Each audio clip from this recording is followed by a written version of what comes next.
Welcome, everybody. We're here in Rapid City, South Dakota, the HISAPA March Towards Justice, holding the police state accountable. We're going to be listening. We're going to be just watching the march for a minute, but thanks for joining. Let us know where you're watching from. If you want to like, share, follow, please do. The only way people are going to see this is if you share it, so please share it out there. Thanks for being here, and I'm going to be your host. We're going to try to get you some interviews and just listen and learn why this march is happening. We're really thankful you're here.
You can see all the signs, no killer cops on stolen land, a lot of American Indian movement signs, flags, land-back flags. Again, we have told a lot of people this is going to be a family-oriented march. You can see all the different generations of folks who are here holding this down.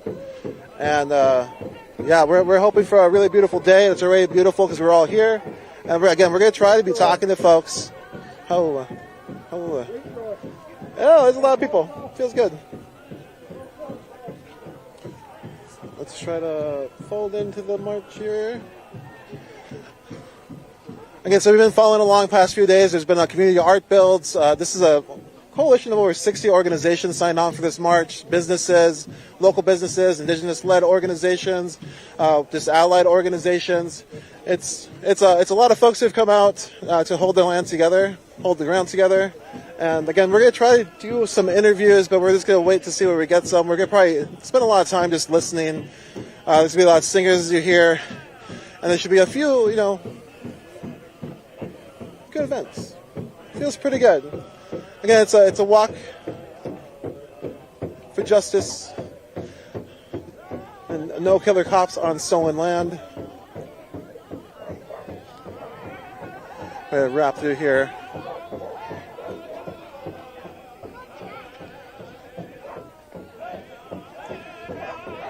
And again, if you are, let us know where you're watching from, where you're at, where you're supporting from. And like I said, we're going to have a lot of time here. So we're going to take it slow, ease in, let you sort of be with us in the march, walk with us as we're walking together. And then hopefully we'll be speaking to a few people to give you some story about what's been going on here in Rapid City, why this march has come together, why 60 organizations signed on, why folks kind of streamed in from all over to hold this space on this day.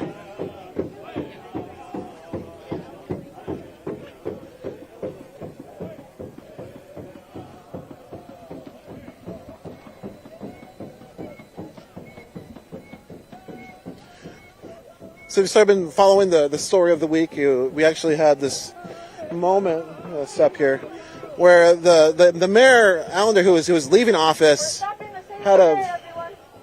Oh, let's move away from the prayer a second. We're gonna get some distance so we don't interfere with this prayer. But I'll try to give you a little bit of background if you haven't been following along. This sort of out of nowhere public safety meeting was called. The mayor was sort of briefing the incoming mayor and sort of set the stage that there was going to be this really this public safety event, they called it. We can turn around here and take a look at what this public safety event is. March Towards Justice. A bunch of families coming out, holding space together. We're going to be hearing stories about lost lives. Again, content warning about that. We're going to be probably hearing some pretty tough stories, but the reality is they're happening every day, and people are tired of it, and that's why they're coming together. And they're coming together in a good way. They're coming together to hold space together and just be present and just try to change the future by saying justice is going to happen now, holding the police state accountable. Here in South Dakota, I guess Rapid City, like the police don't ever have to give up any sort of body cams, no footage to the public. They get to keep all of that. So there's actually no way to keep them accountable. A lot of the work that we've been doing, if you've been following us along, is going to different events and it's making sure there's cameras there that we are ensuring that we can show what happens. So we're gonna get closer here. Let's show people what's really going on the ground. So that's why we're bringing you live. I know a lot of folks couldn't make it, so we're going to try to give this to you in this way, but thanks for being here. They're here with us. We recognize you. We feel you. You brought us this far. We can go much further. Fine. If we protect our children and our women and our families and our future by uniting, by recognizing one another as relatives, as the solution. That's what we are. We are the solution. Our voices united carry the answer. This institutionalized imprisonment is not the solution. Putting our people behind walls, behind bars, that's got to stop. That is not the solution. Taking our children away from our relatives, their grandfathers, their mothers, their uncles, their ceremony, their homes, that is not the solution. We are the solution. We are the voices. We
All right, everybody, we are holding here. You can see again all these signs, no killer cops in stolen land. There's some smudge going around, real heavy. We also have this big school to prison pipeline puppet. Take over here to the right here. And I think there's a lot of signage on the side of it. We can try to read it to you so you can kind of understand what's going on here. Again, the school to prison pipeline. There's a lot of issues with SROs, and one of the demands is to get the SROs, basically the police that are in schools, out of schools. Their position there keeps changing. They're sort of criminalizing, institutionalizing children for someone saying even just being late too many times. All right, let's move out here. And so this. We need banner holders up front. Banner holders up front. Hold on, sorry. Watch a step.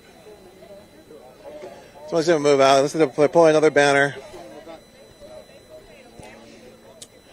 And so that's one of the demands is to get those officers out of schools because they're there. They're basically criminalizing the students. They're putting them into the system and then forcing them in there and leaving them there to basically be stuck there for the rest of their lives.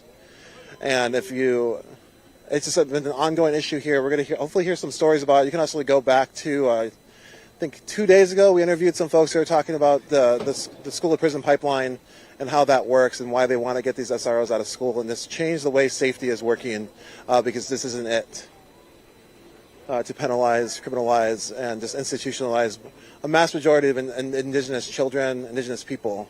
Again, there's a lot of percentages. I think if you look in the description, you'll see there's a link for a post, a blog. You can read through that blog, and you're going to find all of these statistics that we're talking about. We've been researching. We've been getting people to try to see, and we're hoping today to kind of bring some stories to those statistics as well. That, while the percentage of incarcerated people is the mass majority of indigenous folks, that's not the mass majority of people in this state. And they're being targeted. Some people tell us they're being hunted. When people talk about the police killings that are going on here, everyone around that I've been speaking to has stories that they're sharing. They're talking about, and it isn't as though this is a thing that they heard happen. We're watching Wampoliska is a youth group here. Hopefully we'll talk to them. We're out in the field, just handing out a lot of supplies, giving people food and water. It's a youth group, incredible to watch. And we're speaking to just a grandmother who was on their lawn. It's like, what do you think about the police? And she literally said, I don't trust them. I watched them shoot down a boy right over there, and they just pointed to the corner of their street, And so these are the events that are happening. We have spoke to somebody else, so I'm hoping to speak to again here as well, who was talking about, again, you can go back, I think, 2 days, you'll find that live stream, just how the children are being, I don't know, they said scared. I know a lot of the youth here don't feel they're pretty, they don't seem scared. They seem like they're doing their thing. They don't want to interact with the police, but they also have this history of how they're seeing the police treat their families before then they have their interactions with the police. So there's negative sort of experiences are compiling over and over again. And so that's why they don't want to interact with police officers. They want a different form of safety regiments, different form of safety around them. And they're bringing here, and they're saying there are solutions to this. It isn't more criminalization. It isn't more funding for the police. It's like you can fund communities. There was the press conference yesterday. I'm just going to go through all the stuff that I guess I heard yesterday. There was a Lakota language teacher talking about what happens when you make a safe space for the students. What happened, and they made the Lakota Empowerment Project. Started working together and basically trying to change their situation together. And he said that was only possible because there was a place for them to do it. And at times, the school, it's hard to feel like that is the place. And thankfully, they're able to do it. But with the SROs there who are just waiting to basically put a check mark saying that you're a bad person on a form and then keep adding to it forever is just not a way to basically ensure someone feeling safe when you constantly are being watched for any sort of error, including being tardy, as being late, as was shared with us yesterday.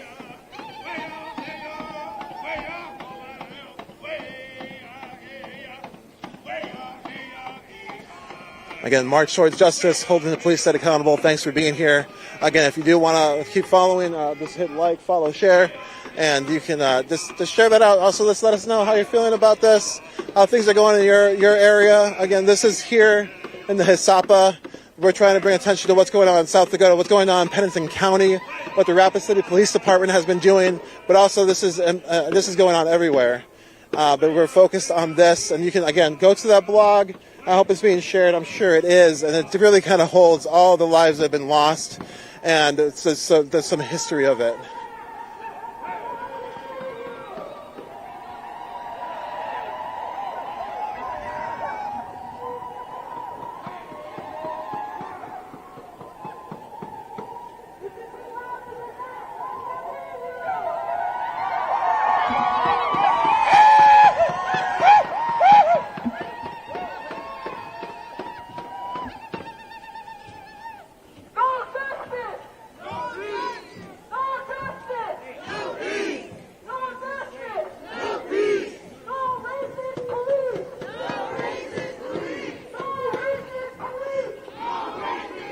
So we can hear knocking going on in the jail. We've been here before trying to bring attention to our relatives who are locked up. I don't know if you can hear it.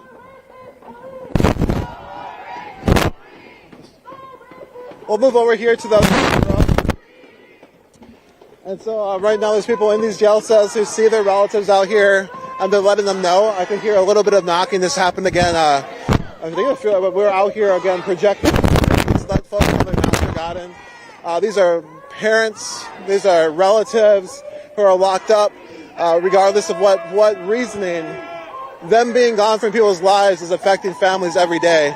And we're trying to also bring attention to them here. I can hear everyone. Let's just listen to the folks, the people.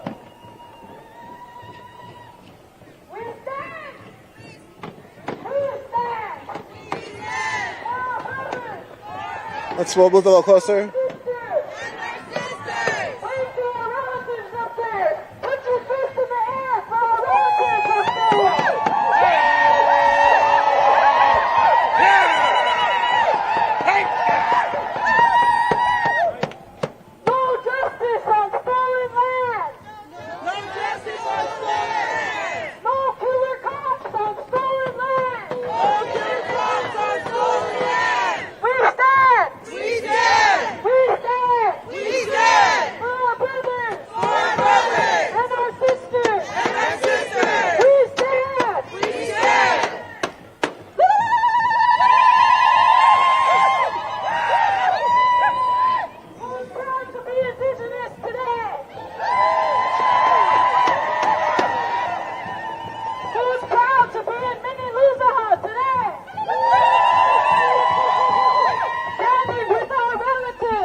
Who's here for our children?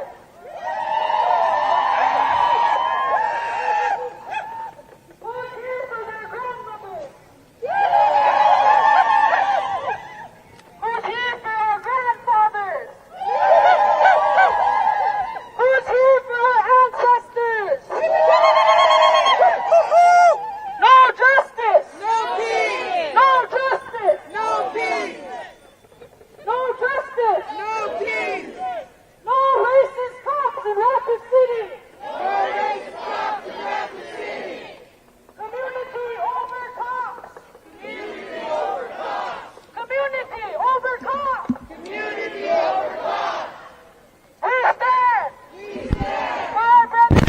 For our brothers! And our sisters! And our sisters! No more racist police! No more racist police! No justice! No peace! No justice! No peace! No more racist police! No more racist police! No more racist police! No more racist police! I can't hear you! No more racist police! You can see a line of police officers sort of watching from the steps. They're pretty removed. They're pretty set back. They are pretty casual, I would say, in their demeanor at this moment.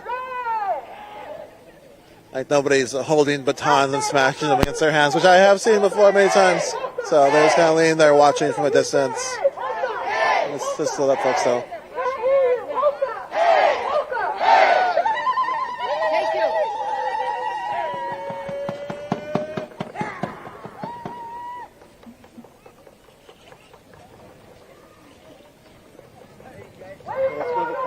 Let's move across the street over here.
We're lost connection.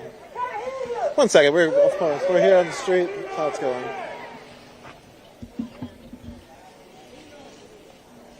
Relatives, come over here and make a circle. Stand in a circle, my relatives.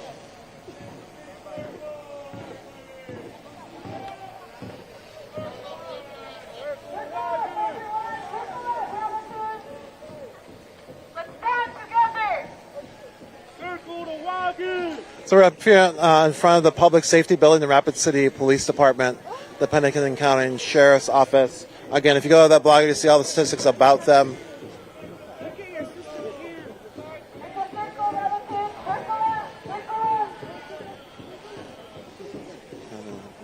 All right.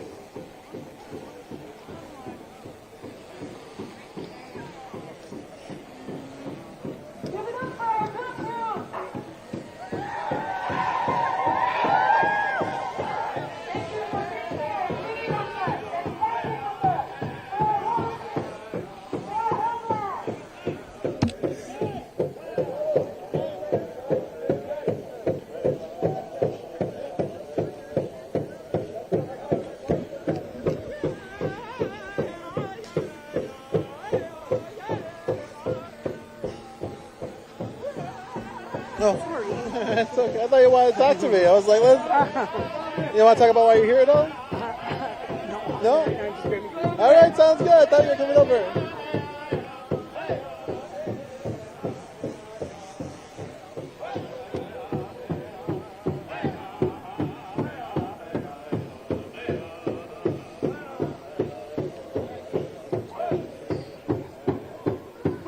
Can we move just start moving this way a little?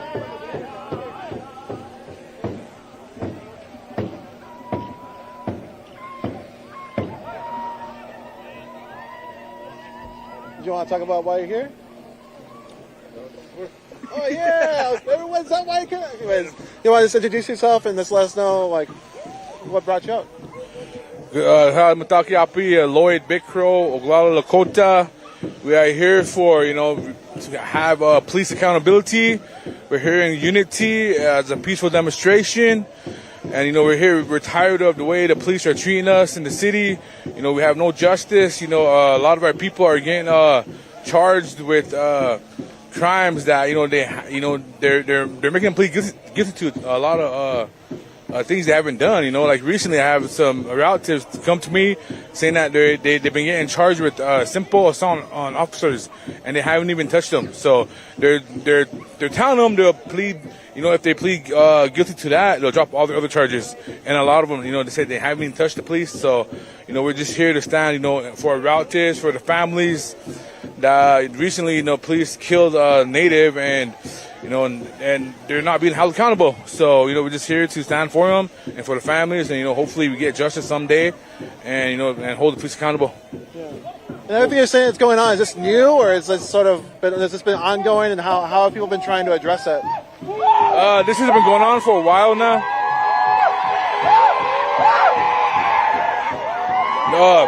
this has been going on for a while now. This is nothing new, so it's just about time we're doing something. It's time to stand together. So so I just want to say we'll pull out to our relatives who showed up today, for the families and for the ones who lost loved ones through the police brutality and that has been done to them. Thank you. So this is a giant banner being put down. Yeah, it's based on all the no killer cops on stolen land signs. I think it's a giant banner that says no killer cops on stolen land. Good shot that you all can try to get right on top of that hill. There's two fucking big skyline. It's a good shot. If not, I'll find it. Yeah, I appreciate it.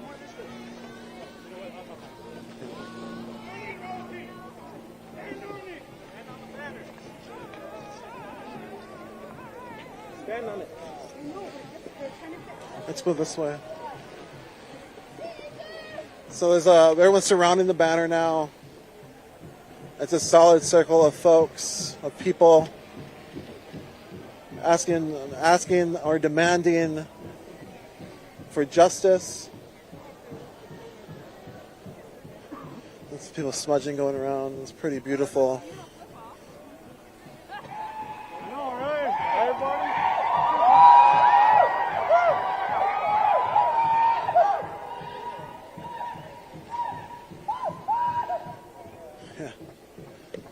We're just going to walk all the way around. You can see how big this circle is. And again, we'll be trying to get more interviews as we go.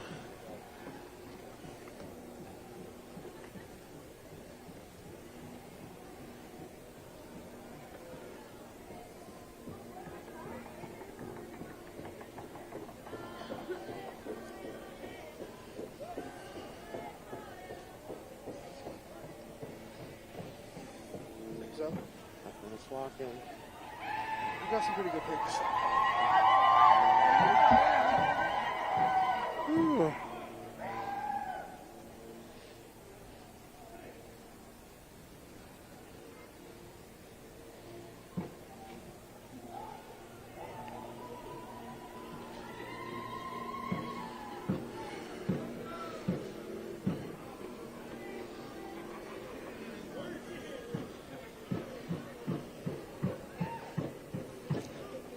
So here's a school to prison pipeline puppet.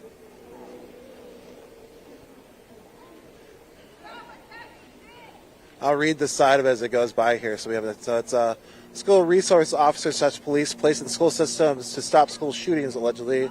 First interactions with SROs are minor infractions, dress code, tardiness, and subordination. After first interaction, students are 3x more likely to end up in the juvenile justice system within a year. Once criminalized, students are 67% more likely to return to that system.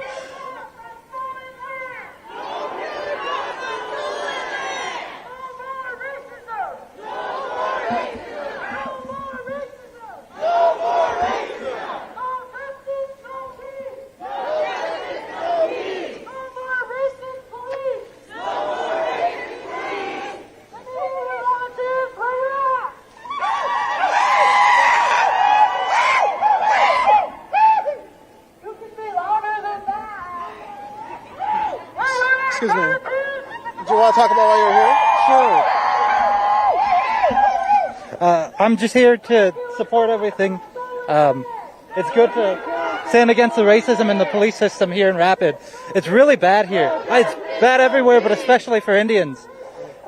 Is there anything I guess when you say it's bad, like what are the things that have been going on? Targeted harassment. The homeless population here for natives is huge, and they're always in trouble. They're always getting attacked by cops for nothing, for just existing on their land. Is there people who aren't from around here? Is there anything you'd want to tell them about this place that may like your point of view? What's positive? Like what you like about being here? I guess. The Indians. I like seeing my people here. This is our land, so it's good to see us all together like this in community. Thank you. Thank you. Yeah. I just want to hear something. Hey, what's up? You want to talk about being out here? What's like? Yeah, this is awesome. It feels great. I'm happy to be a part of something so awesome. I'm glad we can all come together, even though we're all separate organizations. We all have fighting for the same rights. Yeah, and what's the change that you're hoping that comes from I guess everyone coming together like this and just trying to raise awareness? Well, I just want everybody to understand what we're here for and what we're doing, because a lot of people don't see the issues that we as Indigenous people face every day. So, as long as somebody listens to us, I'm glad we're being heard. I don't care that I'm out here wasting energy like some people think. No, this is a great cause. And if you're Indigenous and you don't see the issues, educate yourself. Well, actually, everybody needs to educate themselves on these issues. Oh, sorry. No. I kind of wonder what do you think is like the biggest misconception for like non-Indigenous people when it comes to what's going on here? They don't see the systemic racism that's within the criminal justice system. So I feel like that has a lot to play in why there's so many people incarcerated in prisons and jails, foster cares, forced treatment centers. The list goes on and on. And what would you tell people about how you feel about this land? I guess Well, it's our land. Follow the treaties. We wouldn't be doing this type of stuff if everybody just, followed the treaties. So, any last thoughts? I got all kinds of thoughts. Let folks know. I don't even know. I have my notebook written, and I had so much stuff I wanted to say because, there's just a lot that's going on. So I'm glad to be a part of something great. Cool. Well, thanks for letting me be part of it too. Yeah. All right, we're ready to keep going on. Okay. Yeah. And now, do you want to say your name at all? Oh, yeah. Stephanie Yellow Eagle, Lakota Lockup Project. Look us up. All right. Thank you. Hey, can I get you all over here and ask you a few questions, maybe? Sure. I just wanted the background to be this instead of the public safety building. Do you want to introduce yourself and just let folks know why you're here? Sure. My name is Amy Sazu. I'm Sichongu in Oglala, Lakota, and I'm a resident of Rapid City, and that is why I'm here. And why do you think residents of Rapid City should be here?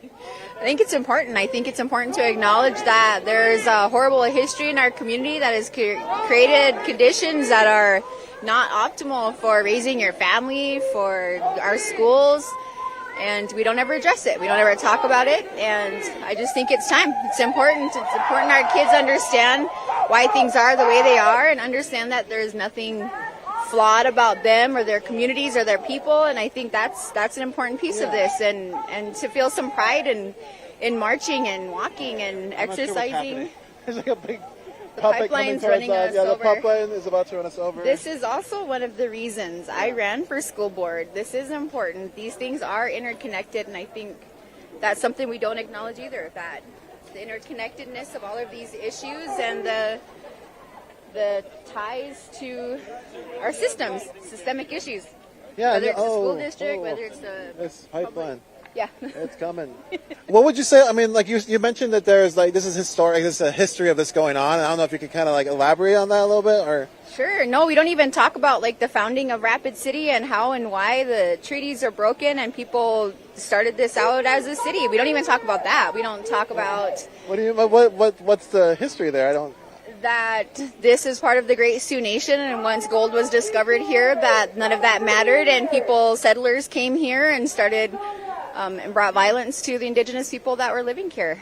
Yeah, and that was and that was in the treaty, and the Supreme Court sided with the Oceti Sakowin people, Yep. and said, and then they tried to pay for the land, and they were like, no, we actually just want the land back. Yeah. And they got land back right there.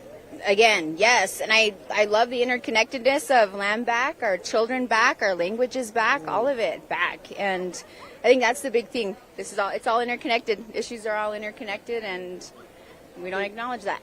And just think about, and I'll leave you here. I know I'm just I'm enjoying talking, but what would you tell? It's like a lot of the reasons that we live stream so much of this stuff is because people can't make it. Sometimes our people are really isolated where they're at, and they're just able to watch on the internet. And I guess what would you tell folks who couldn't be here about what it's like to be here, and what would you tell them just in general? I guess it's hard living in Rapid City. It's hard being an indigenous person, an indigenous mother, and living in Rapid City. It's hard to raise your children here, and we need to start addressing these issues and having conversations and talking about it, and we need to start educating our children, and we need to start bringing this kind of history to our schools. Our kids should understand. They should know, and it empowers them, and it can empower our community.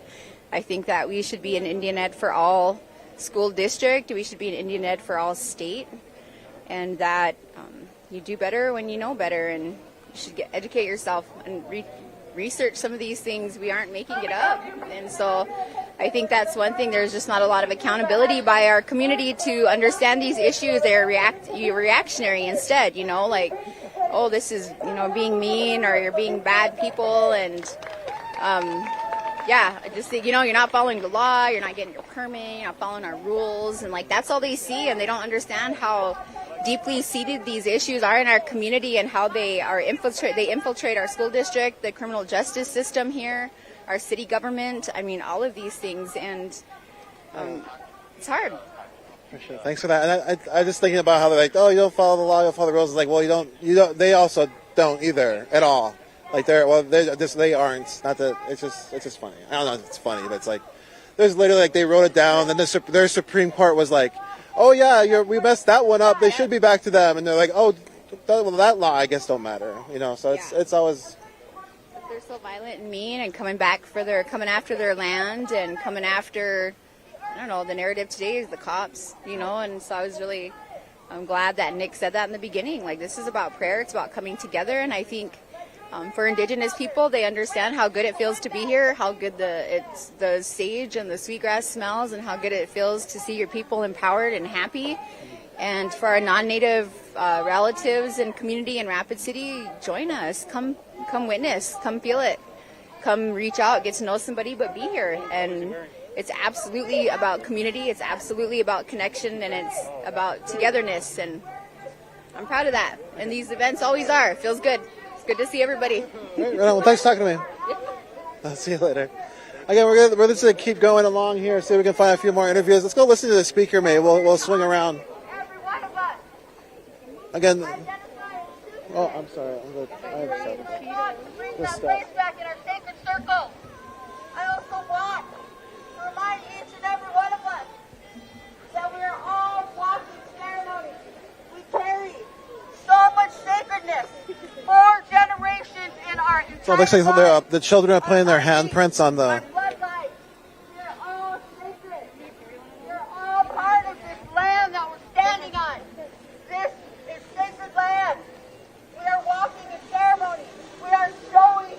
You can see the banners now covered in handprints. That they have not silenced us. They have not killed us. And we're going to keep on standing here, honoring our Lakota ways, our Dakota ways, being indigenous, walking every day, every heartbeat, every breath for the next generation, for all these Lakatas. We're going to remember being here. We're going to keep walking forward. Oh, yeah. All of this medicine. How you doing? You want to talk about why you're here? That's what I was told. Yeah, well, just let us know. What brings you out? Why are you here? I'm here because I'm a 4th generation. We came down from Canada. Yeah. And this has been going on forever. And the fact that we have this new mayor coming into town and laid down the gauntlet and said that he's going to criminalize our relatives that are unsheltered. We have too many kids that are locked up. They want to continue to militarize the police force. And that's not doing any good. I spent so much time involved in the Collective Healing Initiative. And then when it came time to implement the recommendations from the community, RCPD walked out. And what was that initiative? What were they trying to do? What was the hope, I guess? The hope was to have some reconciliation, to move forward, to do less militarized type of law enforcement intervention and have a better understanding. And they said that they wanted to understand our community and culture. But when it came down to it, they didn't. They walked out. They walked out. You know why they walked out? Is it because it's either their way or no way. Yeah. It's the same with this new mayor. It's going to be worse than it was with Allender. Their way or no way. Yeah, I assume that you're probably asking for like the body cams to be released. We weren't even talking about that stuff. It wasn't even that stuff. It was like training. It was like having conversations, having a community oversight board. It was really simple stuff. Institute cultural intelligence within the training academy, right? Do things that other communities have been doing for years. I guess what do you hope I guess, for the future. And here we are. We're all out here, trying to bring attention to this. So this brings attention to it. Yeah. It also demonstrates to the rest of the community that we're not who they say we are, right? Yeah. But on top of all of that, it also demonstrates that to the community, because it keeps growing, that there's hope. Yeah. And hope is important because there's a lot of despair out there. So to be reminded that you're not alone, and for the kids, so we have generations of kids that have been growing up witnessing this, and for them to witness that there's really good people in this community and that they're not alone, that's really important, because our kids are without hope a lot of times. They feel alone in this, and our moms and our unchi And what does it feel like? There's all these children here. There's all these different generations. What's that feeling like? That's happiness. I'm so happy for that, right? I've seen this in my years I've been involved in this work for more than 40 years. I left here, went to LA, saw it during the riots in LA, and watched the black community rise. And I watched the Latino community rise in Phoenix. And I'm home, and I'm seeing the same thing happen in my home. It's good. Thank you. Did you want to introduce yourself at all? Or? If you want me to. It's up to you. Annie. Bashan, with liberty and justice for all. Right on. Thank you so much for talking to me. Oh. Well, thank you so much for that. We're going to keep trying to find just more folks to talk to. This is a big circle, so we're going to go back around and see who we run into, and just keep it going from there. What's up? Thanks for being here, y'all. Much love. Much love.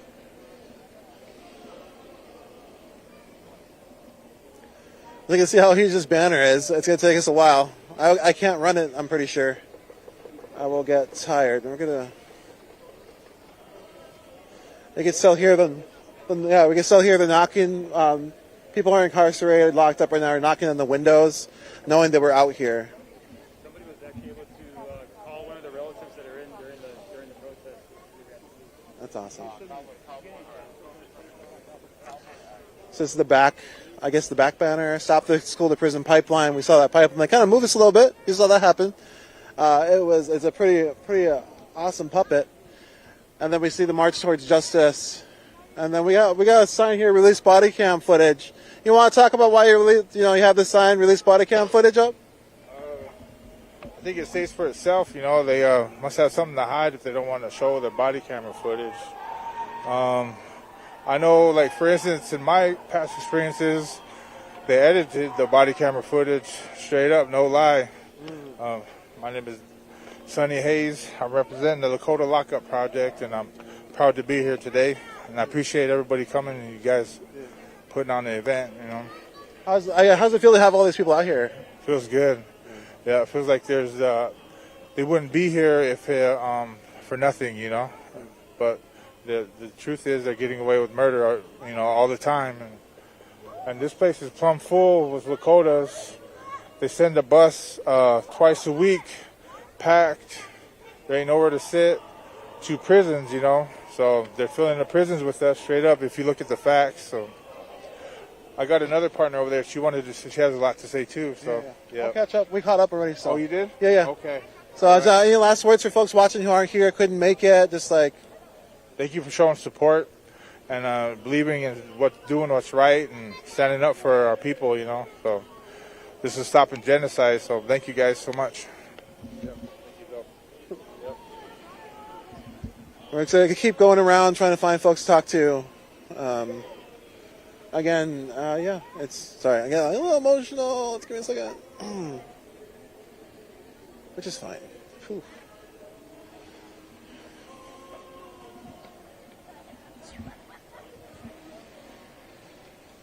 Oh, hello. Did you want to talk about why you're here? Oh, sure. Hey, just let us know what brings you out. Just whatever you want people to know. Hi, Madagapi. My name is Matho Ohitika, Brave Bear. And what brings me out today is that bring awareness to the people that they're not only on stolen land, but the police brutality. I've had a brother that has been a victim of police brutality. Right up before he died this past March, he got tackled and his face was bruised black and blue by a female RCPD officer here in Rapid City. And it is sad because He said he ran. He had no reason to run, but he had a lot of incidences where he doesn't trust the police and police brutality, and he is scared of it. So it's just natural instinct to run. But it was really sad that when he passed away this past March, there's still bruises from that police brutality. So I'm here in honor of my brother and the rest of the people that have suffered from police brutality, to have it stop, and that we need to be respected, and that there needs to be transparency through all these so-called justices or investigations, and covering up inside their blue wall, they call it, they say, so sticking up for each other. So nonetheless, we want to break through that and demonstrate today that it's unjust that our Lakota people, not just Lakota people, but other people here in this community. And so that's what brings me out here today. Yeah, thank you so much. Yeah, anything else you want to say? Or? No. All right, thank you. Thank you so much. We gotta go back over here. Hey, you want to talk about what brings you out here? I'm Deacon Mike, and I'm with Woyatown Lutheran Church in Wombly-Ska.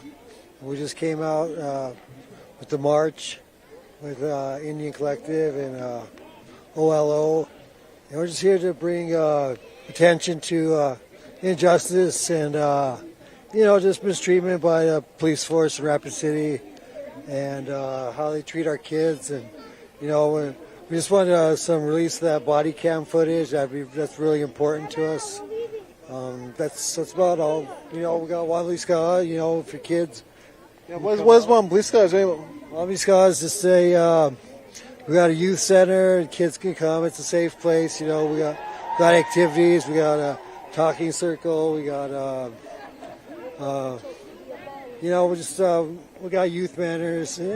It's a good program for kids. So. Yeah, I saw them out in the streets, like firing and just giving the people food, and they were so proud of being the next generation to help people and just feed people, and just, I don't know, it was amazing to watch. I was like, oh my heart was just so happy, you know. Yeah, it's good. Yeah, thank you. You're welcome. Yeah, thank you so much. You take care. Yeah, we're hoping we get some of that up. But it was pretty incredible to watch Wombly-Ska out there. This youth, Lakota youth, just rolling through the neighborhoods, handing out food, keeping the people fed, keeping the people happy, and just, I don't know, it was such the things you hear when you see the truth, it's so different. I can't tell if that's all right. We're gonna move back to there's a megaphone. We're trying to interview folks, not get stuck at the megaphone, but we're gonna head back to it. Again, I'm Lorenzo Serna. We're just bringing you here to March. What's up? What's up, man? Nothing. You want to talk about why you're here? Yeah, just to support over here, just to help the community to make it better, and yeah. You think it's happening? Yeah. Hopefully it happens. We gotta keep trying to. Yep. All right. Thank you. That's a quick little one. Again, you can see all the banner with all the handprints. And we'll move around here. All right. Hello. Do you want to talk about why you're here? I'm sorry. I'm just stuck up. I know. What's up? Just tell me just what's going on. What brings you out? Well, I was here with family and stuff, just supporting the good causes and whatnot. And of course, I'm Native American as well, so always glad to support and be around people that are my people. Yeah. And is this the family? Oh yeah, this is my mother and grandma, someone. Yes, and one of my good friends. Yes, Wonderful. Is there anything you want folks to know? Because I feel like part of the reason we're doing this live stream is so people who couldn't make it.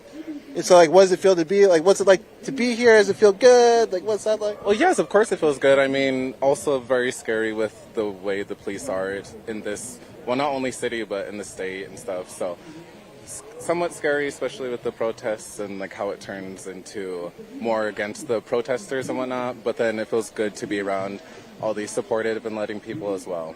Yeah. I guess when you say, the What? I don't know if you have any instances of how the police are here. You said like. Oh, well, they do a lot of racial profiling, no matter what race you are, and a majority of the police are white, and so yeah, that is just how they are and stuff. And there is a study that says Native Americans make up 10% of Rapid City's population, and over 60% are incarcerated. So that also tells you a lot of how they are and stuff. Thanks. Any last words? Any last thoughts you want to share with folks? Thank you for your time, and oh yes, proud to be Lakota, of course. All right, thank you so much. You take care. You too. Thank Bye you. now. Let's keep rolling here. Thanks, everybody. Thanks, fam. Hey. Yeah. All right, we're gonna keep moving. You can see everyone's just hanging out. Again, every time there's an event out here, I swear, like everyone comes out, starts lounging, starts having a good time. You can see families, generations of people, like we've been saying over and over again. And it does feel really good. Not gonna lie, it feels good to be out here. And we're just gonna keep rolling back to this. Let's get to the megaphone. Let's get to the microphone.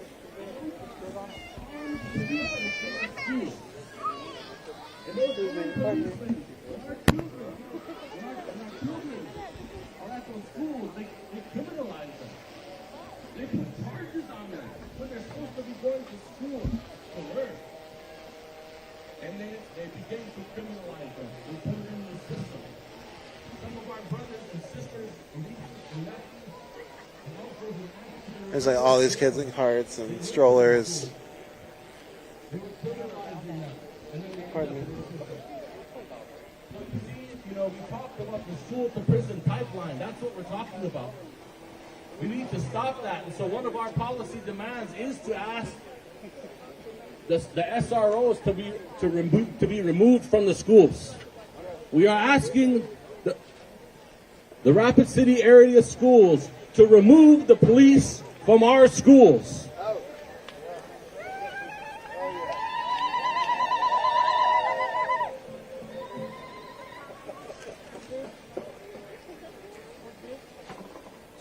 And I want to say something. About land back. Because it's my favorite thing to say. But we're not just fighting for land back for the sake of fighting for land back. This entire city is built on the stolen land of indigenous people. The Treaty of 1868 was violated. The same constitution that those officers standing over there swore an oath to protect was violated to build this building right here. Because Article 6 of the United States Constitution states that treaties are the supreme law of the land. And in the process of stealing our land and violating that treaty, they also violated the U.S. Constitution. So how does that tell you about the rule of law? The same exact laws that these police officers have sworn an oath to uphold are the very same laws that were violated in the stealing of our people's land. And so when we call for land back is a war cry for the liberation of our people.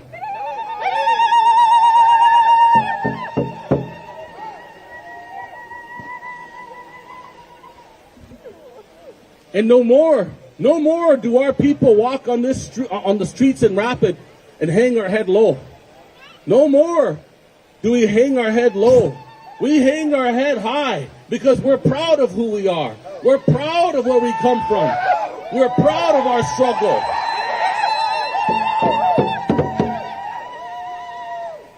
And I ask us to think about something as a people. I ask every one of us to think about something. Sometimes we romanticize the past. We romanticize the past. That we once lived in teepees. And it was a beautiful way that we lived there. But I ask us to think about something. What are we fighting for? Not just fighting against. What is the future that we're trying to build for the next generation? We have the ability to recreate the future for our people and to build a positive future. And so as we fight for our land back, we'll build schools. As we fight for our land back, we'll rebuild our food systems. We'll have ceremonies on that land. We'll remove the police from that land. And it will begin to help us heal as a people. So I pose a question, and it's a hard one. But I ask us to think about, is it possible that the best days of the Lakota people are actually in front of us and not behind us?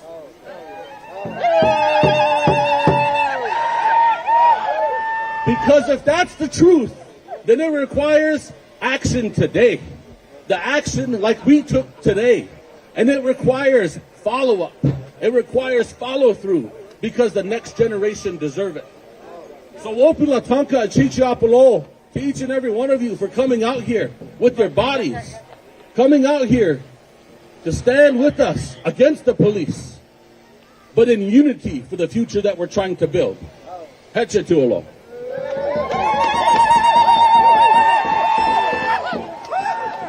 Nick Pilson. That's Nick Pilson right there. Yeah. Nick, can I ask you what brings you out here at all? Huh? You want to talk about why you're here? Yeah, of course. So I am here just to stand in solidarity to bring awareness of the police brutality that so many Native peoples have endured. Majority of our people don't realize that as Native people, Indigenous peoples, we take up 40% of the population in South Dakota, but 80% of individuals that are incarcerated are Native American. And so when looking at that, we have to look at what is included when it comes down to our youth within the school systems in the urban setting. And in these settings, that same behavior that is being pushed onto our relatives that are being incarcerated are being pushed onto our youth, right? So we have young men, young women who are being arrested, who are being thrown down, who are being mishandled by the police officers in the school systems, and people are not being a voice for each other. And I think this together is a good rally for our relatives to bring awareness to that, as well as emphasizing on land back. So, land back. Thank you so much. To share a few words, because he's helped wage successful battles in standing with the people to protect the land. Well, it's good to see all of you people. I don't move around. I'm not around from Rapid City, mostly in Meade County where I live. But the Black Hills Alliance, of which I was part of, along with the Kilsons, well, before this fella was born, I guess. Anyway, every day's a gift, and I want you people to remember that. And somehow, I would hope that the land we reside on, we'll be able to continue that. But it's only the federal government that can change things, not the state. It's only the federal government that has anything to say about this, and should make it possible so that we can all get on with the living. But anyway, I'm glad I'm here. I don't move around near like I used to. And God bless all of you. I'll see you. All right, so this is the truck amplified sound truck. We're going to move to some. Everybody give Marv a round of applause real quick. Ask Sonny Red Bear as an organizer here in Rapid City to share some of the demands of this march at this time. We probably should listen to the demands. Let's listen to the demands, and we're going to try to get a few more interviews. Let's bring us back to where we started. Let's get these demands real quick, and then we're going to go do some more interviews. Hear me back there? Give me a lily. We have a lot more planned than just this march today. We've been working hard as a community together, but I wanted to share with you 7 of our demands that we're demanding from the Rapid City Police Department, the Pennington County Sheriff's Office, and also the Department of Justice. Number 1, end the killing of Indigenous people by the police. Can you hear me over there? I'm asking the Rapid City Police Department, can you hear me over there? There's a line of police officers Number walking. 2, an immediate civil rights inquiry into the Rapid City Police Department and the Pennington County Sheriff's Office. We just want you to know that you're next. Number 3, release of all body camera footage. Number 4, the removal of school resource officers.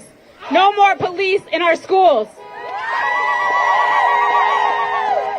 Number 5, rescind SB 4. No more hiding behind Marcy's Law. Number 6, defund the police. And increase community-controlled education programs and funding. We're going to put the funding back into the community. And number 7, third-party investigations of RCPD and Rapid City Sheriff's Office. We no longer think that you should be investigating your own complaints against yourselves. I just want to say this. This is just the beginning. This is just the continuation of the work that our ancestors, the people that have come before us, have done. It is our duty as Indigenous people to stand together, to fight for our children, to fight for our future. We are building Indigenous power here in Rapid City. And we're doing it together collectively in a beautiful, in a prayerful way. They will continue to villainize us, but we will stay focused. We know the way forward, and I know that we can do that together. Lila Wopula, to everybody that showed up today, for those that are standing together, those that are standing for your relatives that are in those 4 walls, I want to thank you from the bottom of my heart for sharing this space with us today, for taking a stand. But then I'm also going to ask you to continue this with us, continue in this fight.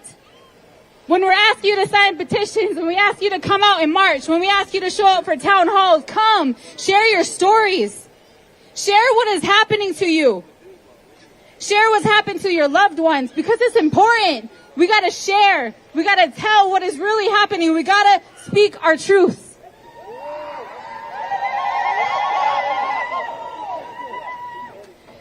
Now we want to gather around the banner, and we're gonna have a round dance, because as much We're gonna get ready for a round dance. We're gonna try to interview a few more people. We got the demands. If you heard them. Hello. Do you want to talk about why you're here? Huh? You want to talk about why you're here? Yeah. What brings you out? Oh, I'm here to march with the people, and I'm a singer, so I like to get out and sing for the people. And I just don't like to see when young natives get shot without anything at all. They're just getting shot, and I'm not real clear about the police, the way they handle the things like that. And so, yeah, I'd like to see something done about it, like maybe more training or more teaching or more understanding with the police officers, with our young people. That's kind of why I'm here.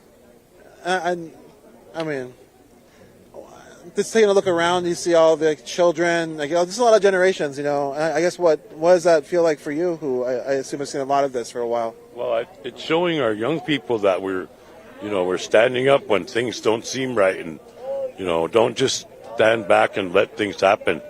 Get together and unite as a group and talk and organize. So that's kind of what I think a lot of our young people might be seeing.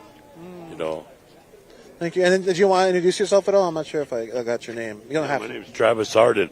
I've lived in Rapid City since I was a young man before the flood, and so I'm concerned about our future of our young people and our Native people. Well, thank you. Thank you for talking to me.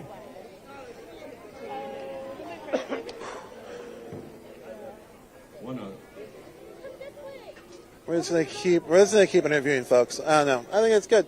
We're gonna keep talking to people.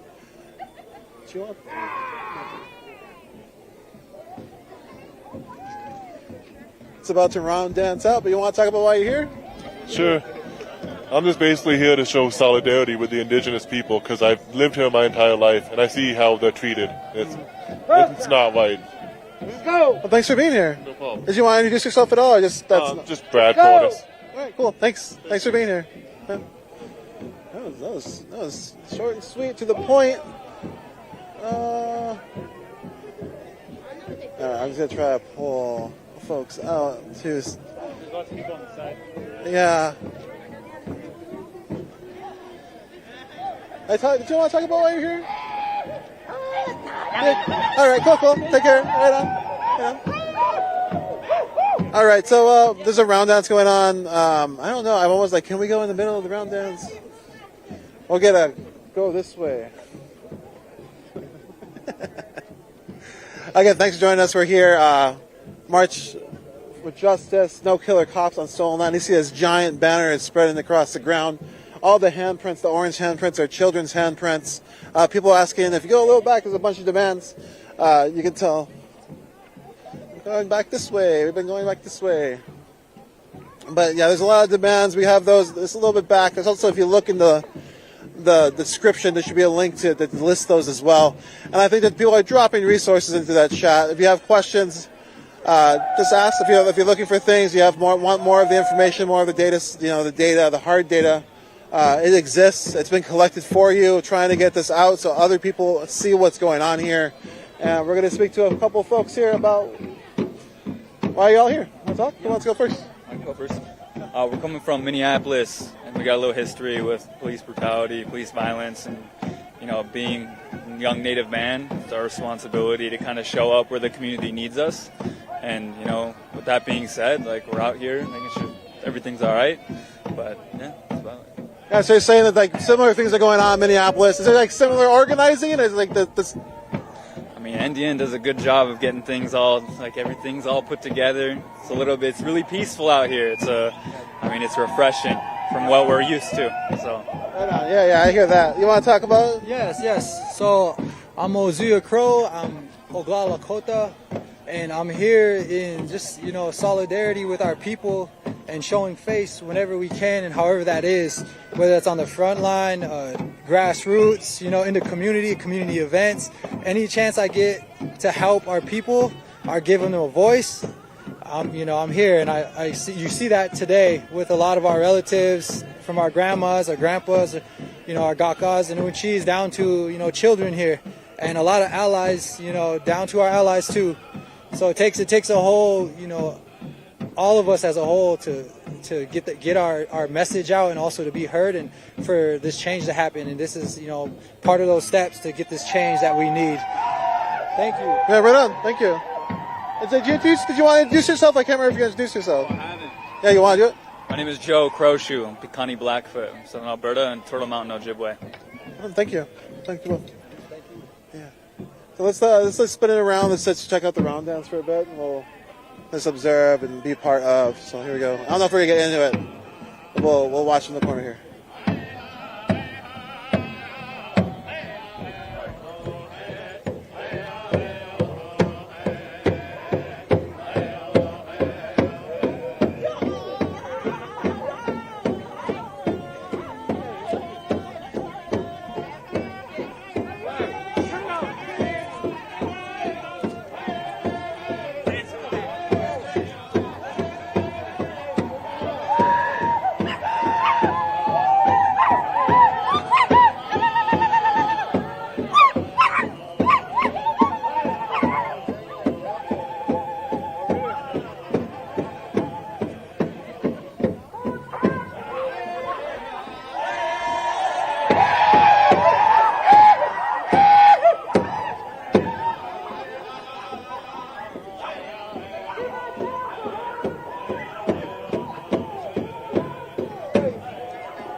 Again, I was mentioning the resources. You can actually look in the description. There should be some links there to help you out to give those to you. I apologize that they're not currently be dropped in the chat. But again, if you just look at the description on YouTube, Facebook, you can find them there. And that's definitely hit those links. And again, all those likes, shares, and follows, we really appreciate it. And we're going to stay live here. We're here using our voices, standing up for our people. Be proud. Be proud to be Indigenous today. Can I get a Lulu? Can I get a Keisha? And let's give a round of applause to our drum group here today. Good medicine.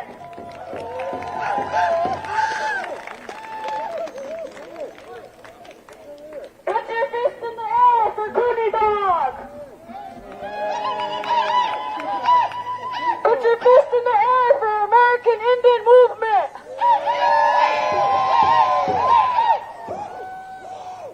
Put your fist in the air for all of our relatives that are missing and murdered.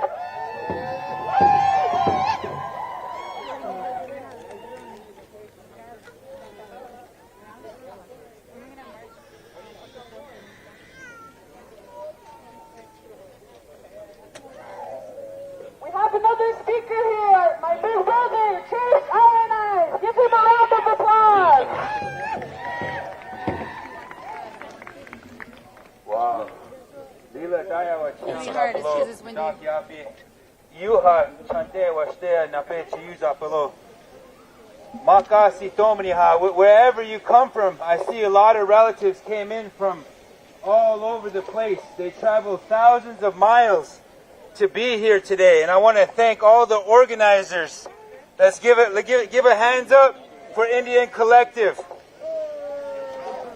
The world is different. I've been organizing. It's crazy to say I've been organizing for 10 straight years and coming to the streets of Rapid City for 10 straight years. Ever since somebody carved that KKK on Vern Traversy, ever since Native Lives Matter was born right here in Rapid City, South Dakota, when Brother Ellen Locke was shot 5 times, 4 times in the chest, 1 time in the neck. These cops know what they do. The same cops that killed Luke Ghost Bear. I saw Luke's family in the back here. The same cops that killed Francis White Magpie. The same cops that might look the other way when 40 of our relatives are found along Rapid Creek. So anytime that we can come and we can hold space and we can let the colony know that we're here, that we're not going anywhere, that we're coming for our Black Hills. Anytime the colony comes and they threaten your children, like they did at Standing Rock, like they did with the Dakota Access Pipeline, like they're doing right now at Thacker Pass. My relatives, we just got raided out there. They took down our teepees and they try to kill our vision. They try to kill our spirit. But when you show up like this, you let them know that we're not going anywhere. All of these Changsas, they know. They know it's a matter of time. I wish that I knew peace. I wish that our families could know peace. The kind where we don't have to worry. Are our children going to get shot by these racist cops? I wish we knew that peace. I want to know that peace. But until we know that peace, we're going to have to fight for it. So whatever that means, we have to be willing to do that. I'm just so happy. Lila Daya Hipalo, I'm really happy to see all of you who've come here today. I know a lot of you from all of these different struggles. Remember Keystone when Trump came into town and they charged Nick with some trumped up charge? Those days when they killed George Floyd, I see some of the brothers and sisters that came up from Little Earth some of the brothers and sisters who drove a long ways to be here. And I want you to know that I thank you. It's an honor to be here. It's an honor to speak while Cooney Dog is sitting right next to me. We go way back to the 1970s, right before I was born. And we come all the way to now. Keep strengthening yourselves, my relatives. Keep seeking that clarity. Keep standing strong, because we're going to need you. Wopila, I want to thank you very much. My name's Chase Iron Eyes. Thank you.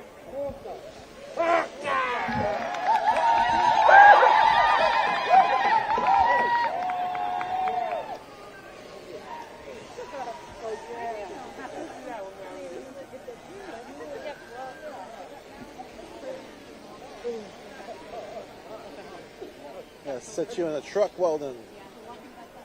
I'm sorry. I think it sounds like we're going to start moving again in here in a moment. Again, thanks for being here. Thanks for joining us. Thanks for listening. Thanks for sharing. And we're going to walk around the front of the courthouse and go back to our starting point. So if we could get some helpers to help carry our banner while we march. Let's move. Let's give some people some space. We're going to move back a little bit. Did you want to talk about being here? Yeah. What brings you out? What do you hope people are learning from this?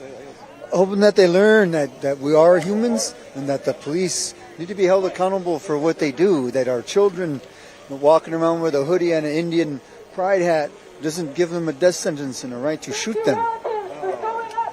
That's what we're hearing is like happening. There's racial profiling, there's targeted harassment we heard a lot. I mean, can you speak to any of that? Or I think there's a lot of targeted harassment when we wear our vests, when we wear our hair long.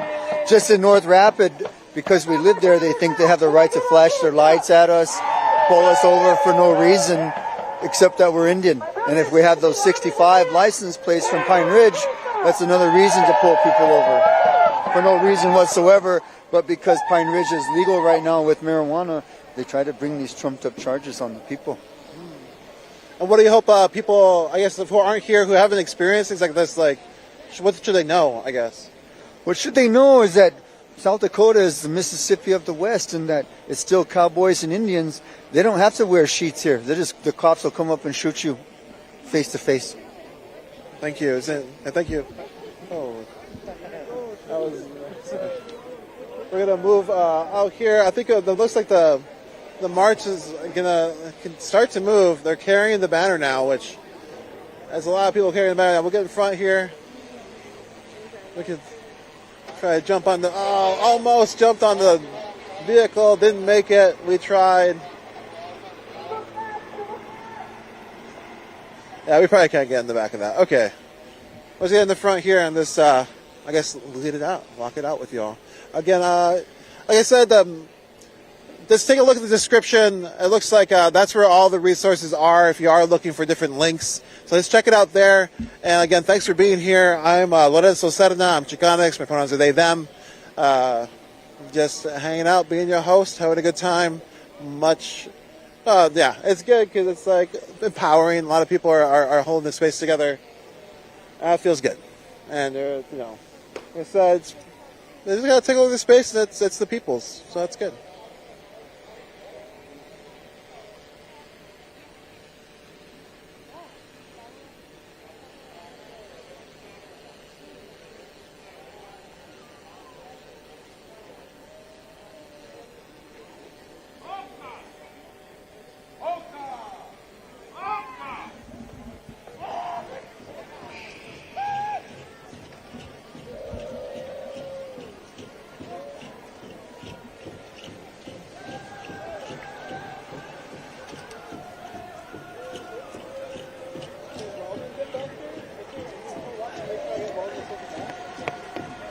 Hey, Cam, we're going to try to get you in the back of this. So we got to get some distance. All right. How easy do you think? Can you jump on that? I got you. Go.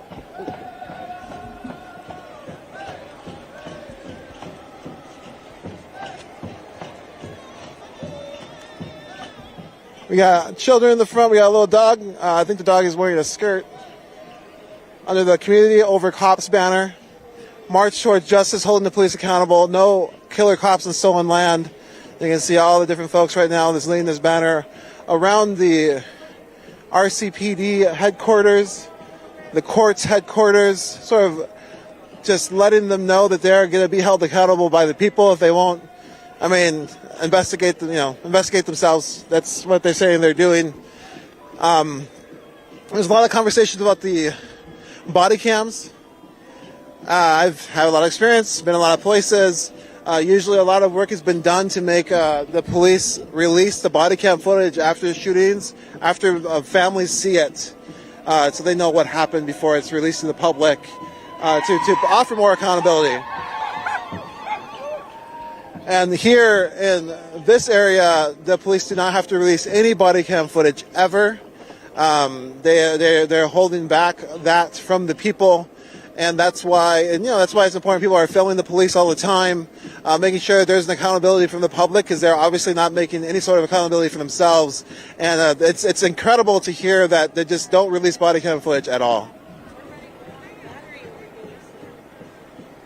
Live streaming team on the back of a little. Go follow Lorenzo Cerda's live on NDN Collective or NDN Action Network on YouTube, Facebook. It's everywhere. So my battery's dying a little bit, so I'm gonna have to cut our TikTok live. But really appreciate. Let's see if Safriera. Some of the follows, all of the 626. Live on TikTok. The team is vast. Here we are.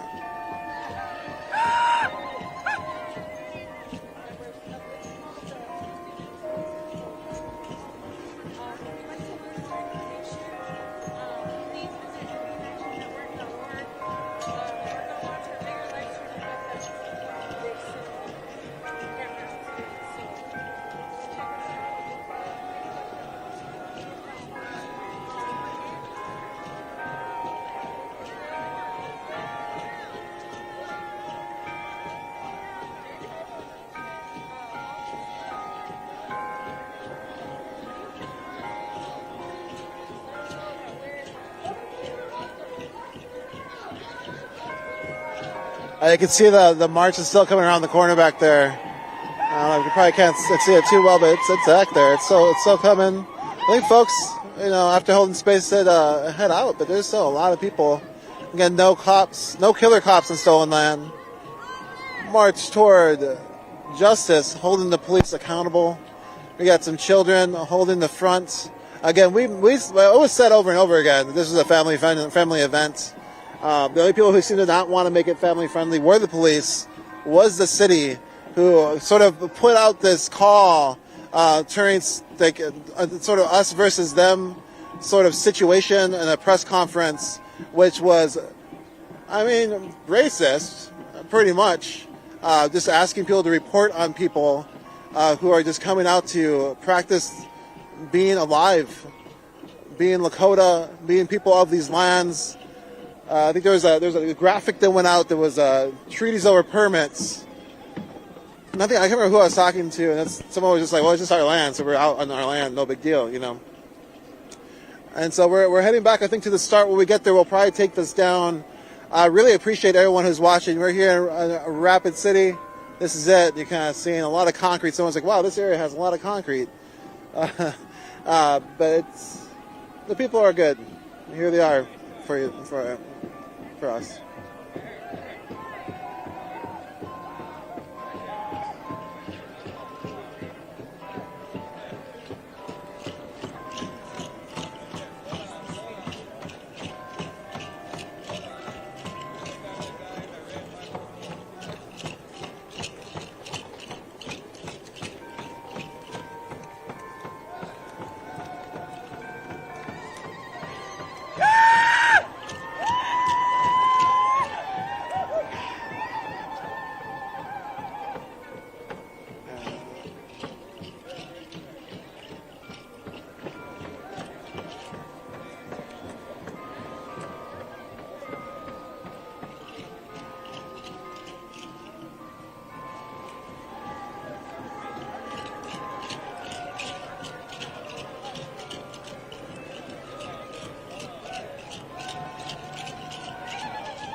So we're going by the jail right now. You can hear people knocking on the windows. You heard somebody earlier, like busloads of Lakotas are being taken to prison. Indigenous people are being taken to prison. From here, ultra criminalized. I think we got the percentages. We got a few different people saying different percentages, but I think it was like 10% of the population, 60% of incarcerated, and that is just like one of the stats. I think I'm pretty sure like all expulsions are Indigenous students, 100% of them. And again, those stats exist on the blog, so definitely double check me. Definitely do. Look it up yourself. We do have links. We do have. What's this thing? Just a second.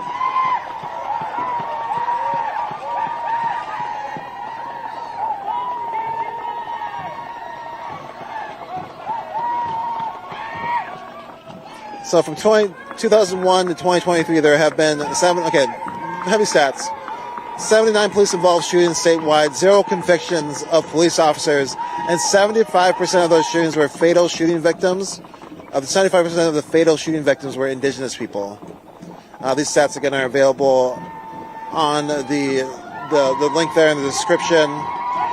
March towards justice, our demands end the killing of Indigenous people by the police, and immediate civil rights inquiry into the Rapid City Police Department and Pennington County Sheriff's Office, release of all body camera footage, removal of school resource officers from the school's SROs, rescind SB 4. I think that there's that is unpacked a little bit in the article, and defund, I got that one real wrong. Defund the police and increase community-controlled education programming and funding. You good? And then third-party investigations of the RCPD and Pennington County Sheriff's Office. Again, there's all this investigative sort of things created that the police and the state create to investigate themselves. A lot of distrust for that. Again, I spend most of my time in Minneapolis, hear it all the time. The police are going to investigate themselves. The police investigated themselves, and it turns out they did nothing wrong according to themselves. People are tired of it. They want outside investigations, third-party investigations, not investigations by the same institutions that are causing the harm.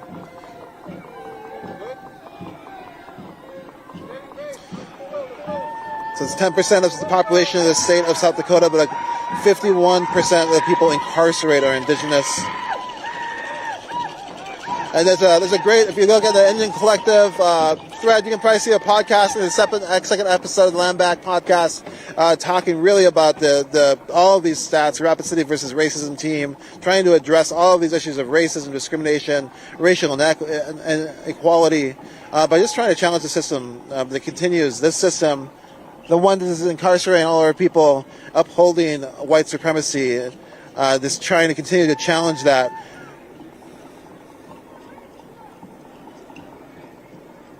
And again, I'm just reading some quotes off this thing, but there's a lot of people here in Rapid City that want to take a stand against racism. And this is a quote from the organizers here, some of the local organizers. Again, there's over 60 different organizations who are part of this. And we did speak to a few of them. We go back to the live. You'll see that there's a few folks we talked to, different organizations. Again, there's businesses, Indigenous-led organizations, allied-led organizations. A lot of people have said racism has to stop. You heard systemic racism again. It's the system of white supremacy that is in place, that is being challenged, and they want to be changed and stopped.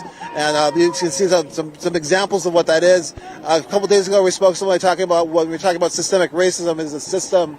They were talking about their families being put into boarding schools, their families not having their parents anymore, their children not being able to learn their culture, and how that is a system of genocide. And there's been a constant fight to stop it, and it's continuing here in the streets of Rapid City. It is continuing across the United States, the so-called United States. And we're just really glad to, again, be able to bring you to the ground here and see this beautiful event. I mean, I don't know, a lot of times when marches are attacked by the police, there's a lot of work done to turn the tide of how the city tried to basically demonize all the folks that are going to come out here, make sort of a situation. Like I said, and I don't want to get into that of the academic theory, but they're really trying to other the Indigenous people, make them an other of the right, good people, and try to get sort of this good versus bad side thing created. And a lot of the work that was done by the community, the organizations that are signing out, was like, this is a family event. There's generations of people here. There's children. There's so many strollers. There's little dogs wearing skirts too. By the way, I saw that one earlier. But there's just tons of folks. And elders as well. You get the pace is trying to take into account all the elders. But that's why there's also some vehicles that are helping transport folks, because people want to participate. And it's also really important for Indigenous people, at least from my understanding, to show our generations of people, show our children out here, the future generations out here. We spoke to a lot of folks who spoke to that, what they're trying to show is a positive view for the future when so much negativity is thrown, just like the mayor did in that press conference. Just turned this event to be this super negative event when it was just about bringing people together to feel power together. Feel power in the streets together. I know that's not my statement. Somebody else says that. I can't remember who. I apologize. And so just happy you're here. Happy you're watching. Happy you get to participate if you weren't able to be here in the streets today. And again, just keep following Indian Collective. If you want to see different events like this, I'm Lorenzo Sedana. I'm part of the Tactical Media team. We bring folks all over the country, all over the so-called United States, all over Turtle Island, to try to show you what's going on and give you a point of view that's as close to the ground as possible. And thankfully, this is the police were held back. That's all I gotta say. We're really thankful for that, and we're just thankful to be able to give you this access and to be able to hear what's going on here. Let's just listen to this march, and I'm going to stop talking. But thanks for being here.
I think there's going to be a barbecue after this. So if you look at the thread, I guess something promotion afterwards. I'm not exactly sure which park we're going to. I'll try to figure out. But I think there's going to be some food provided. Again, when Indigenous people hold events, we're going to feed people. I don't know. That's been my teachings. And people are invited. People are going to hold space together. We're going to eat together. We're going to be family together, be a community together. And just really excited also for that. Although I don't think we're going to be live there. I always think it's weird to be live when people are eating. I don't know. And so we're going to just keep it live until we get to this end of this. We'll take it down and then just be thankful. Keep following us. We'll be putting a lot of, if you didn't get to see the whole thing, we'll be putting out some videos so you can kind of see it in little snippets. And again, thanks for all the shares and support. There's a few people we can try to interview when we get to the end. I can see the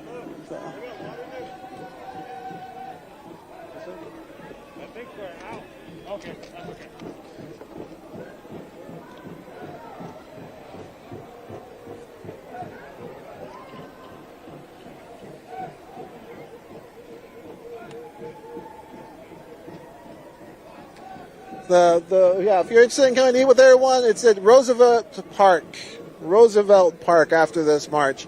Again, I don't think we're going to eat as the media team. We're probably going to be working on media, but if you want to join the people, they're going to be there. And I'm sure people will be, if you want to talk to folks. I think our live stream will be down, though. Again, I don't know. People are chewing. I don't want people to watch me chew, so I usually take the feeds down. And I eat. Nom nom.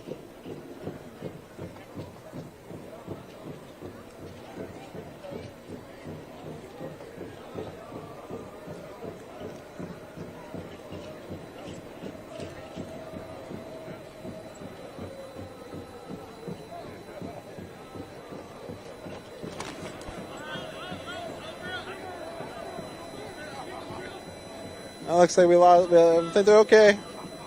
They're okay, everybody. They hopped up real quick. Looks like we got a photographer down for a moment, but they're back up. Walking backwards, not easy. I have fallen many a time. Again, we'll go through these banners. Community over cops. No killer cops on stolen land, and all of these signs all over. It looks just beautiful. I'm just going to be quiet. Let's just look.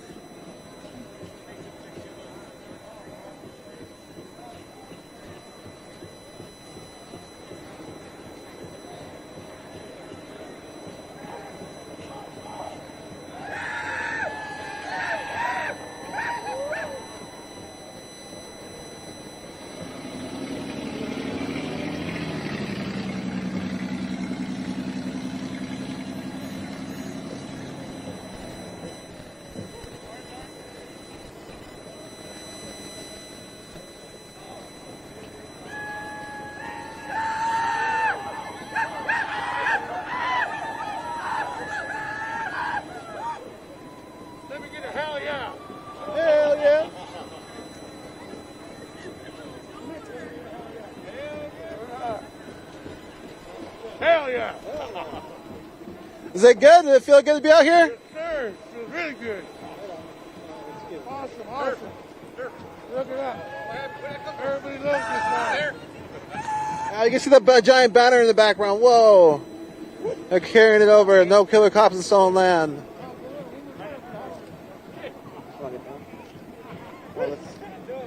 I'll tell them to stop. Hey, can you stop so you jump off?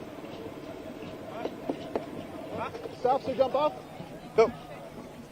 We're off.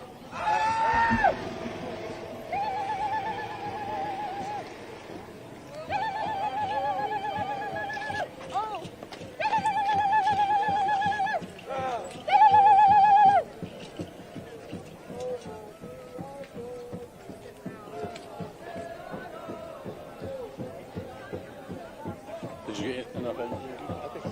That was great.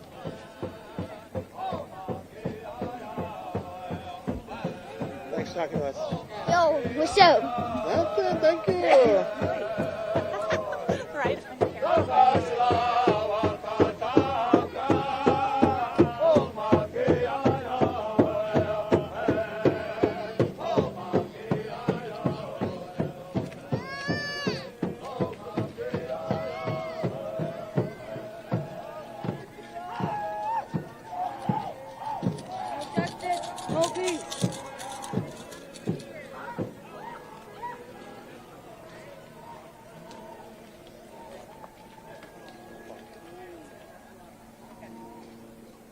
You want to tell folks what's going on here? Yeah. So here we are in the community of Rapid City in the sacred Black Hills on Oceti Sakowin territory. We're here standing up for our relatives and our community members. We're demanding justice for our people. We're here to invite everyone to join us to stand together. We're not here to fight. We're here walking in prayer for our relatives. And we want a better future for our community, and we want to work together and let them know that we're here and we care and we love all of our people. That's why we're standing here today. And we're walking in prayer with all our relatives, our children, elders. All of our family are here representing all nations, all Indigenous people here in Rapid City because of the injustices that continue to happen in our community. So we're here speaking up, standing together in prayer, and we invite everyone to join us. Right on. Thank you. Well, let's get in the back of the march. We're going to stay at the back. Oh, here's the back of the march. Again, we're going to be bringing this feed, the live feed down here in a moment. I'm really thankful everyone joined us. Wherever you're watching from, sending love and support and everything that you need, I guess. I'm not sure. Everyone's a little different, needs different stuff, but hopefully send it as I can. And we'll again, you'll just keep following us. This is just more, be ongoing.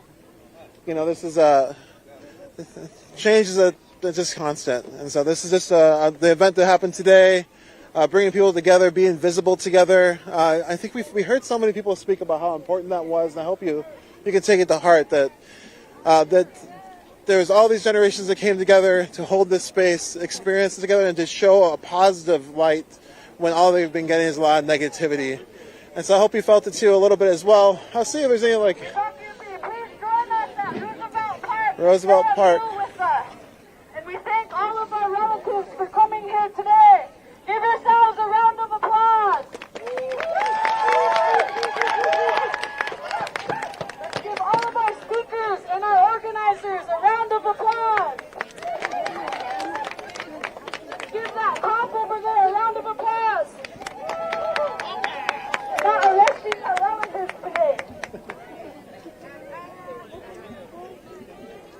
All right. Okay, one more second. Let's walk around real quick. At Roosevelt Park. Did you share a meal? Where's that walk through? Hey, thank you, thank you.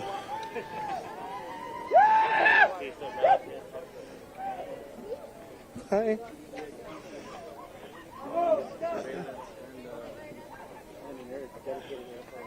All right, we'll get let's go over here in this street. We'll take the live feed down. Oh, I'm walking alone here. I totally lost the. Well then, who's operating the camera? Thanks. Big thanks to all of our team. Again, I'm just holding a microphone. There's a bunch of people doing a bunch of work and want me to say that. Let me know. But yeah, lots of people making this possible for you all. I'm just really thankful for all the folks who moved up, decided they wanted to do the work they're doing, and also some folks who just took on the work as it goes. But just a lot of respect. This wasn't easy. You can see these giant banners are being folded up now.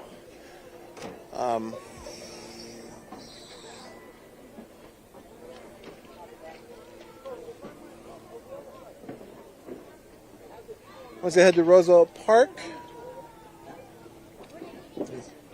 Okay, done.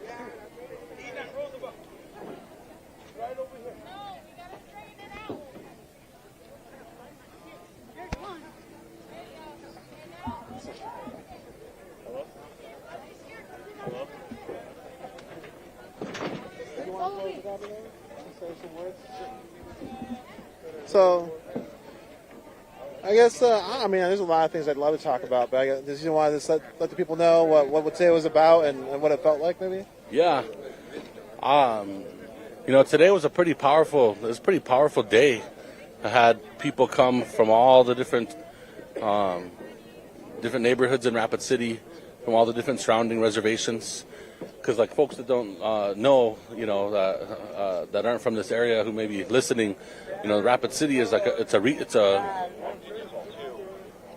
a regional town. So this whole town it's the place that all of the reservations in this area all come to get their food, to get their supplies. So the racism that people experience here is not just the people that live here. It's not just the ones that live here. It's all of the people that come here, and so we wanted to do it at this time. And so today was a beautiful day to do that. We did it in a real peaceful way because right now in these territories and in our homelands of the Oceti Sakowin, these homelands it's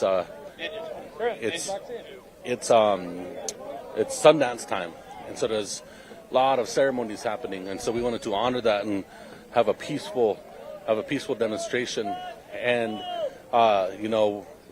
an event like this, an action, a protest, a march like this is pretty rare for a community like this.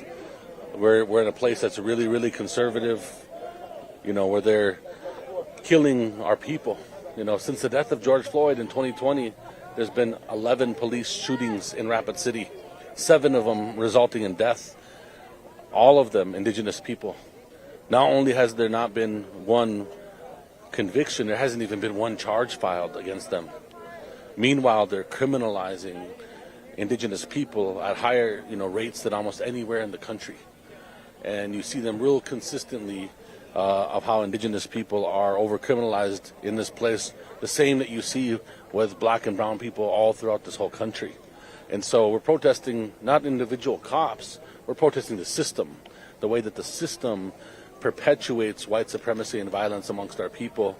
And so today was a way for us to bring light to these issues. And even leading up to this march, there was already started to be some accountability. The U.S. Department of Justice Community Relations Division actually reached out to us because they seen how the mayor, the past mayor of Rapid City and the police force really tried to frame that this was going to be this violent thing. Meanwhile, we came in peace to demonstrate, to bring light to these issues, to call upon the demands.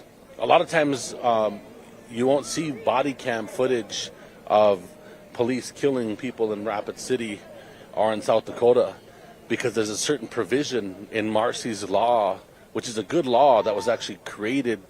It was actually created for the purpose of protecting victims of domestic violence. But they created a provision in there where police are considered victims when they shoot somebody. I mean, the police shoot somebody and they're protected because they're considered victims. We're fighting for that law to change. So right on! Woo! And so we're out here calling for a series of policy changes. And there's other places in the country that do it much better than here. You know, we've seen advances in places like Oakland, where, you know, they're beginning to decriminalize young people, decriminalize schools. There's some good laws that exist out there. And so we're out here trying to bring some of those things to here so that you don't keep seeing our people being, you know, murdered. And also one of the big parts of this gathering was also about the school to prison pipeline, about how much the public education systems in Rapid City area schools is failing Native American children. And those children are also ending up in the system, and they're criminalizing them. So they have these things called community resource officers, which are basically cops in the schools. Armed police in the schools when our kids are supposed to go to the schools to just learn. And then they criminalize them and get them in the system. And so we're out here, you know, bringing light to these issues and calling for these, you know, the policy changes that we want. School resource officers. I think that's it. School. That's our school. Yeah. Did I say community? Yeah. Oh, my bad. It's been a long day. But yeah, school resource officers. But they're gonna call. So, they're gonna play music and they're gonna shut us down. But everybody who couldn't be here, we appreciate your support. We thank you. You know, when we do this work, we know that there's many. That's Buddy Red Bull. If anybody doesn't know, that's Buddy Red Bull. But we thank you. We know that there's many supporters here in Rapid City, South Dakota, and throughout this whole country that stand with us when we make a stand, and that you reshare our stuff, that you sign our petitions.